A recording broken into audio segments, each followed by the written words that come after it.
What is that? What is that? Breaking news for the final segment. They're just coming into me off the wire. Do we have the breaking news, lower third? This is big breaking news.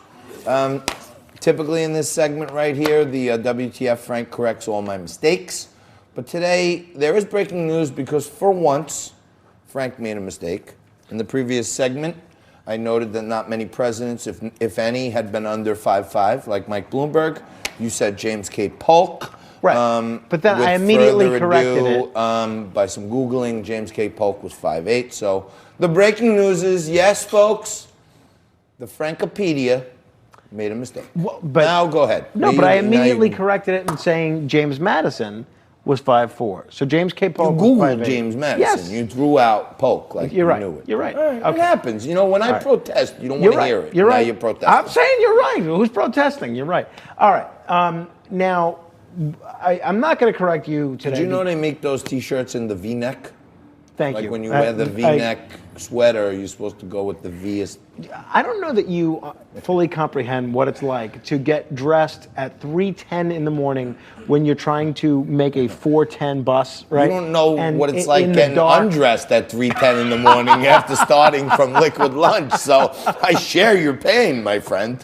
I wake up with my pants wrapped around my ankles. Tomorrow will be better. 3:10's a tough time for both of us, I guess. Yeah, that it is. AM. All right. Now, Benjamin Netanyahu's been indicted. How tall is he? I don't know how tall he is. Right. But he has just made a public statement. What he said just minutes ago was, we are now witnessing a coup against the prime minister. And he says that he was trying to make sure there was a free market of opinions in the media, making Israel truly free, which is why he did what he did. Now, one of my mentors in life, Dr. Patrick Byrne, used to say in instances like this, he used to say, I'm not going to say the words, but he used to say, that sounds like it came straight out of the BS generator. Yeah, you know what I mean? Like when you said like some big mouthful of gobbledygook. Do you know who Donald Trump just had lunch with? Tell me. Okay. Susan Collins and Mitt Romney. Wow. That's right. Two of his biggest critics on the Republican side just had lunch at the White House with the president. So I guess he's trying to make sure they're firmly in the remove. Yeah, they're once it gets to impeachment. The Brexit. That's right. The no Brexit. That's right. No presidential exit. All right. Before we run out of here, John, I want to play you a clip of Joe Biden in last night's presidential debate. I thought, from what little I saw of the debate, because I fell asleep pretty early. By the way, can we discuss that? Why do they start these debates at 9 p.m.? Who's going to stay up until 11 o'clock to listen to Cory Booker and Amy Klobuchar pontificate?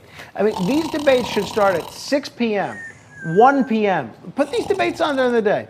But I thought Biden was actually pretty good, what little of I saw, especially on foreign policy. Oh, wait.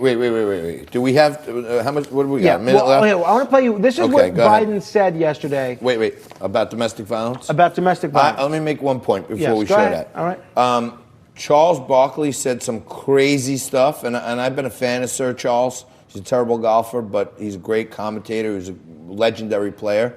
And he said to some reporter that, I don't hit women, but if I did, I'd hit you, which is like way out of line. And then Joe Biden followed upon that in the debates last night by saying this. No man has a right to raise a hand to a woman in anger other than in self-defense, and that's rarely ever occurs. And so we have to just change the culture, period, and keep punching at it and punching at it and punching at it. It will be a big, no, I really mean it. It's a gigantic issue. And we have to make it clear from the top, from the president on down, that we will not tolerate it. We will not tolerate this culture. He's with Barkley. You got to keep punching at it. Poor choice who would say that? Poor choice of words. Does he know what state he's in? You can't say that. You just can't say that, Joe. But you're watching Liquid Lunch. You got to be here tomorrow for a Freaky Friday. Same bad time, same bad channel.